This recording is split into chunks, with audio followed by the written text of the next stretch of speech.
बाजारामध्ये विक्रेते जसे आपलं माल विकण्यासाठी मालासोबतच हे घ्या ते घ्या त्याची ही किंमत एवढ्यात घ्या तेवढ्यात घ्या, जशी विक्रेत्यांची बाजारामध्ये ओरड असते, खूप मोठा गोंधळ असतो आणि ते ग्राहकांना आपल्याकडं आकर्षित करण्यासाठी खेचण्यासाठी खूप नाभीच्या देठापासून ओरडण्याचा आणि आपला जो माल आहे तो खपवण्याचा खूप प्रामाणिकपणे प्रयत्न करत असतात.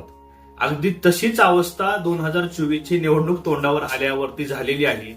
कुणी जे इच्छुक आहेत वेगवेगळ्या पक्षाकडनं, तर कोण गाठीबिटीवर जोर देतोय, कोणी आम्ही हे आणू म्हणून आश्वासन देतोय, कोणी आम्ही हे आणलं म्हणून सांगण्याचा प्रयत्न करतोय, कोण खेळ पैठणीचा कार्यक्रम आयोजित करून होम मिनिस्टर घेऊन येतोय. ह्या ज्या गोष्टी चालल्या आहेत ना, की मागचे 5 वर्ष किंवा ते लोक राजकारणात असल्यापासून आतापर्यंत झोपले होते का, आणि निवडणुकीच्या तोंडावरच विक्रेत्यासारखा हा जो आरडाओरडा मतदारसंघात चालू आहे हे बघून खरं तर हसायला येते.